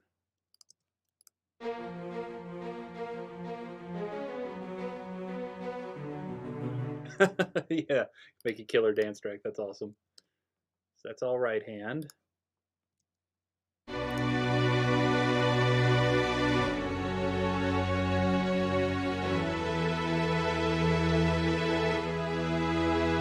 This is clearly mixed until the end.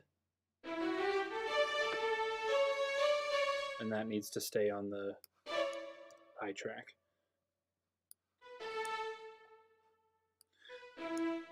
By the way, Cody, I don't know if you noticed or not, but we're not doing Kiss songs anymore. I imagine you probably caught on to that, but you know.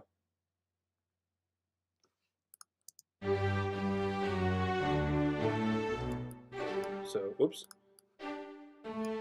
Octave in the bass, right?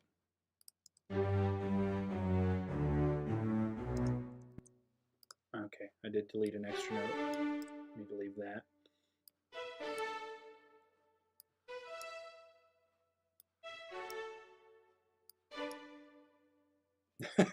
Yeah.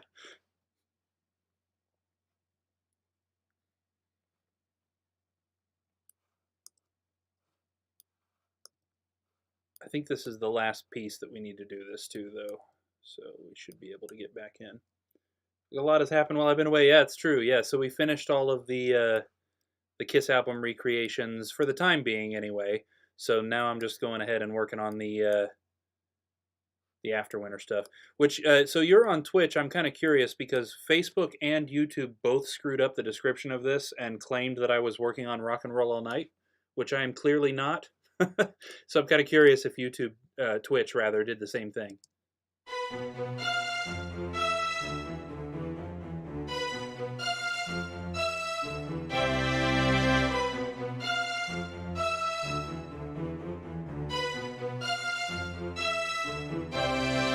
sweats.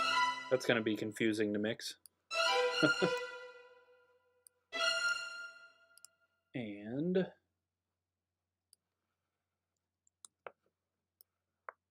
yeah, ran out of mouse room. Yeah. Well, I guess those little bits should be gone too. Those are also bass bits. There we go. I thought that other thing was the last piece. I was very wrong. I was in the wrong chorus.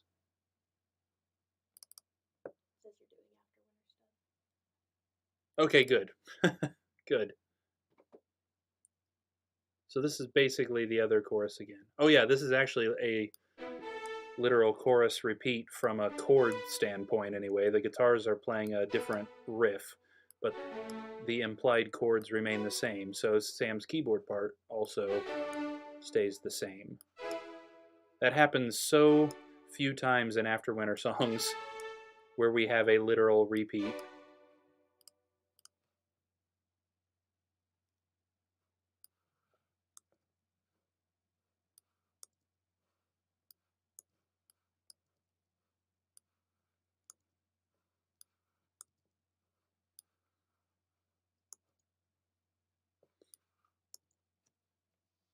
Okay.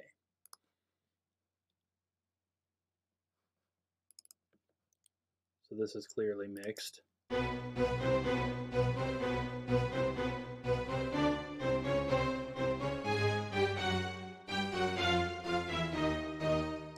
probably, yep, 2 octaves on top, 2 octaves on bottom.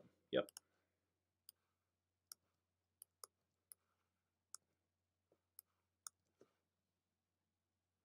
And finally,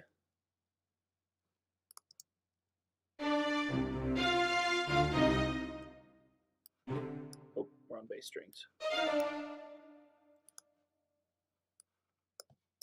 Good. So now we can bounce all of those and then actually get started with the routing and mixing. So this is another one I'm sure we'll be doing tomorrow. Now, you have actually sang this one once already. I don't know if you recognized it. Yeah. This was maybe the first one. You like did it at your house and sent me like a temp track or something? You remember how long ago that was?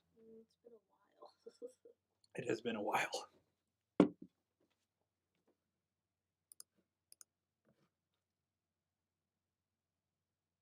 There we go.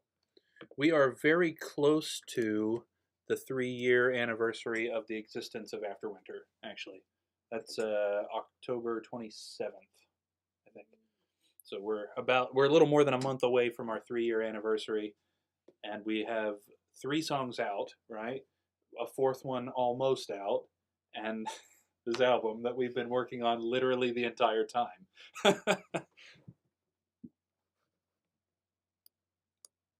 In fact, the day the band was formed, we were working on one of these songs. The same day.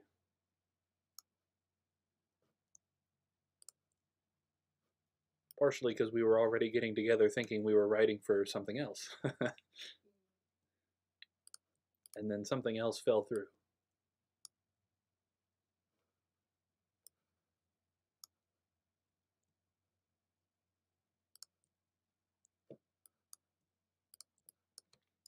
Okay.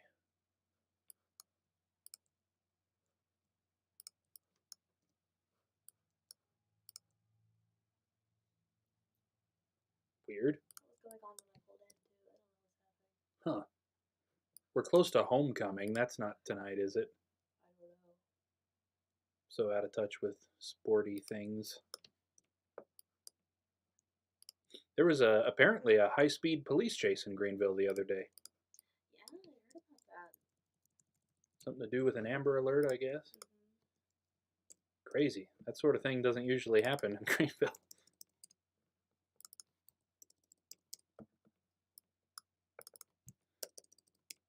Yeah, I had a student, actually. I went out to the waiting room to get my, I guess that was just yesterday, wasn't it? My 3 o'clock student, and he's like, the police just went by. They flew by the window just now. I don't know what's going on. Ooh. Sounds like bad news. I think they ended up Oh.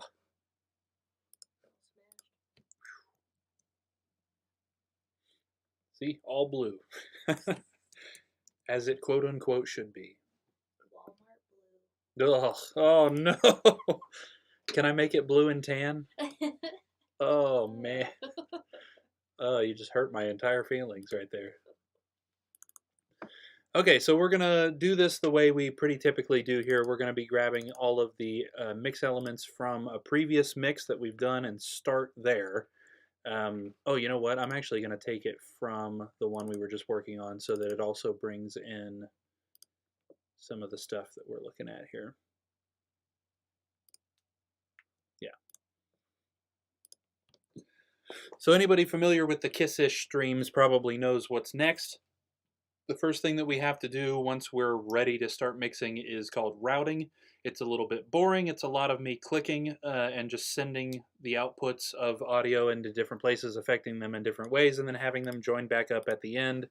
I could explain what exactly I'm doing, but we'd be here all night if I did that. So how about we skip that? There we go.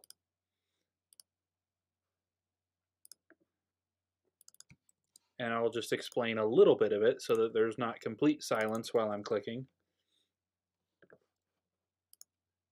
Yeah, so I need to get rid of the buses that are here, yes. Those go away.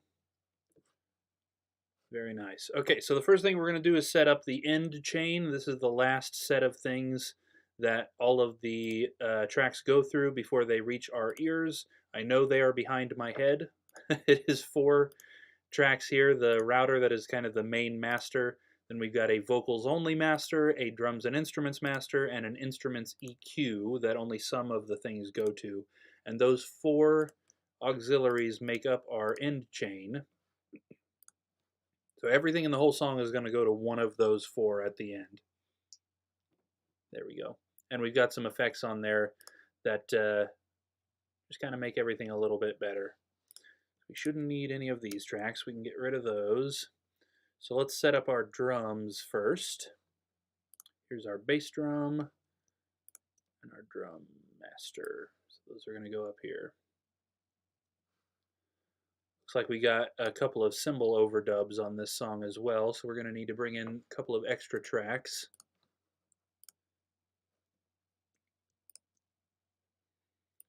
So I'm just going to take these tracks and put the events on the old tracks onto the new tracks. I'm just going to grab all of this, all the bass drums and all the snare drums, and we're going to pull them right down there. There you go. How's that? 2,364 bass drums and snare drums in this one song. Of course, that's counting all the snares twice. But also because of the way I process, all of the bass drums and all of the snares are cut into individual pieces. So, yeah, crazy. 2,300 snare and bass drum hits. Oh no, I lost the game. Oh no.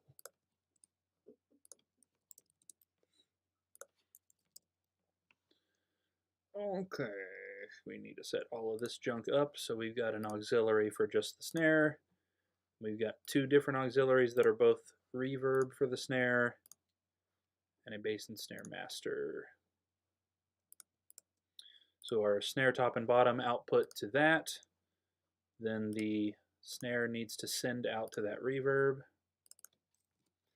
Then we take that and these 3 and output them to the bass and snare master. Right on. So we got a very similar thing going on with all of the toms. What happened to my tom tracks? There they are. Going blind in my old age.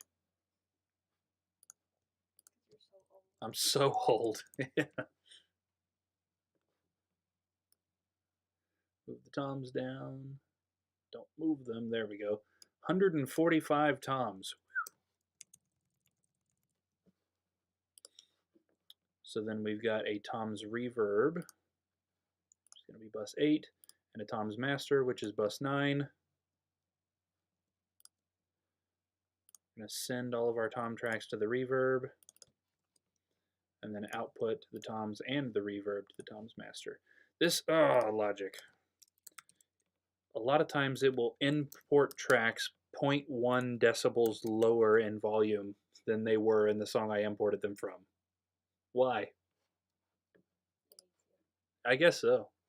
It is technology. Okay, so we need to copy these because we got double. Grab a hold of all of this. Put it down there. We got overhead master, drums crush, and drum master. So now we need to take all of these, output them to the overhead master. Fix the fact that they are 0.1 decibels lower than I intended. Same thing there and there. Okay, now we need to set up our drums crush. This is such a weird, interesting piece, the drums crush. It's a special compressor that sounds like absolute garbage if you listen to it by itself, but added into the drum signal, it really, really adds something, like a punchiness to the drums they don't have any other way. We're actually not adding the bass drum to them at all. We're just barely adding the overheads. That, bass and snare master, toms master, overhead master, and drums crush, which all go to drums master, which then goes to the end chain. So yeah, take a listen to this drums crush.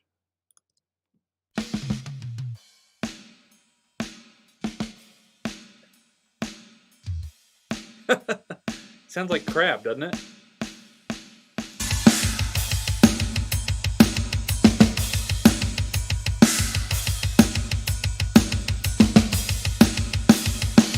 So it's a small difference, but it adds that kind of presence, especially to the snare. Okay, so now let's go get our bass guitar. There it is.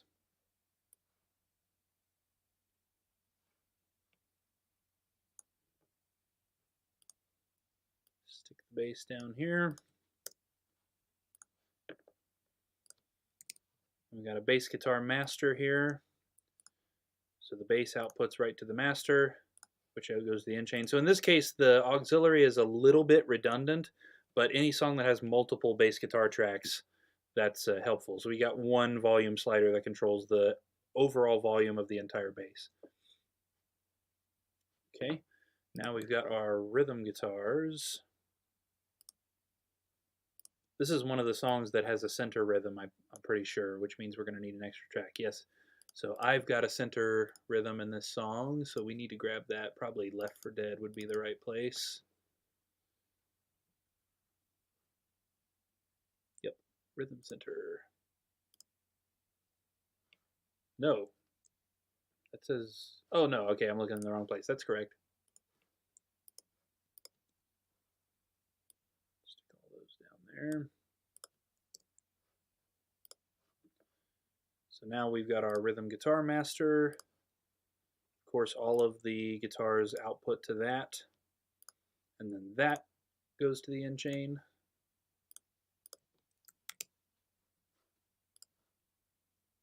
We don't need any of our clean guitars. That's good. Get rid of all those tracks. And now we got our piano stuff. I'm pretty sure there's less piano in this song. This song actually doesn't have a huge amount of piano in it. Yeah, we don't need any of these tracks.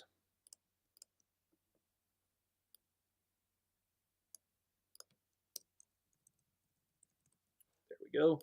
So I think we got a piano reverb here. Yes, we do.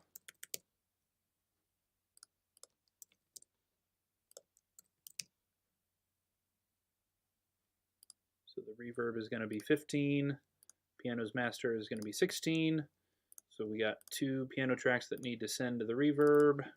And then everything goes there and then goes to the end chain. We're almost there. We're almost there. Now we got all of our string stuff.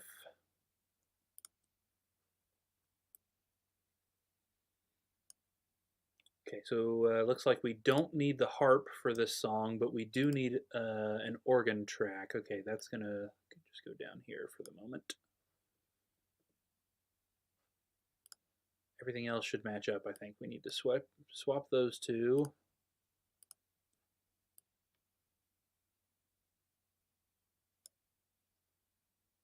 Yep, okay.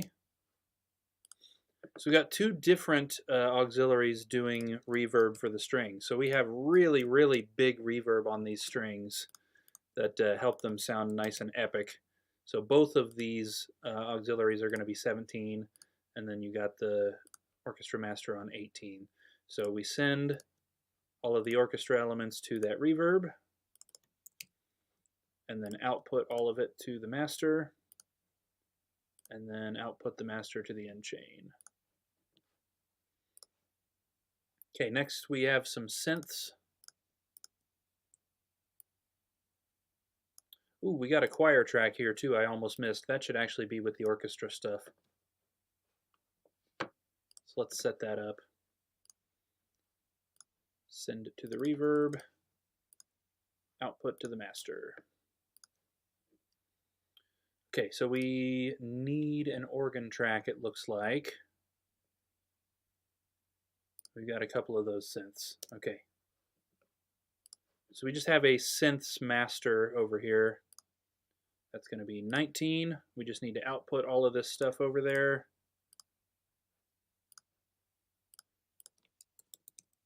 Make sure these are all the right volume, or close enough anyway. No lead guitar in this song.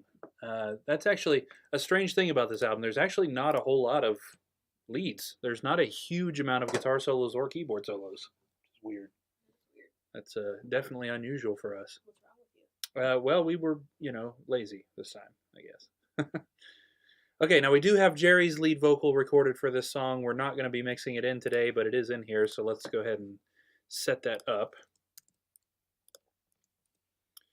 So we've got some stuff going on for our lead vocal chain here. We've got a non-compressed auxiliary. We've got two different compressed auxiliaries. They're doing very different things, and then the sound meets back up at the lead vocal master. So we need to take Jerry's stuff. He needs to send to the two compressed ones, output to the not compressed one. That seems a bit excessive volume-wise. Then the three of these need to output to that. And we're just going to hold off on a second for doing anything else with that because there's nothing on these background vocal tracks yet. That's where I'm going to stick everything I sing once all the lead vocals are done. Oh, come on. There we go. So we might as well set up the background vocal master as well. That's going to be 23, and all these output right to it. And then we've got our vocal effects chain here. So we got vocal reverb on 24, vocal delay or echo on 25, and vocal brightener on 26. So we need our two vocal thingies here. That's the technical term. Sending to the reverb, sending to the echo, and sending to the brightening. And we're actually going to send the lead vocals to the brightening a little bit heavier than the background vocals so that they stand out more. And then all of that stuff outputs to the end chain. I think we're done. The album's done. It's finished. That'd be nice. Yeah, if only. So let's take a listen. Why not? This might sound really cool. It might sound like an absolute disaster. This is a lot of stuff in a mix. Yep. So it's a possibility that this will sound like a big mess. It's a possibility that it'll sound okay enough to get the point across. So let's just see, with the mixing elements from Imperfect Conviction stuck on this one, what does it sound like?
terrible.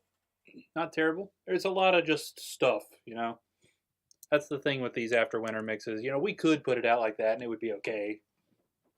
But there's a lot of taming to do in there. And also the guitar parts are pretty unbalanced. That was, for some reason, my guitars seemed extra loud compared to James, which is, here, they're all the same volume. But just how they were recorded and played and stuff.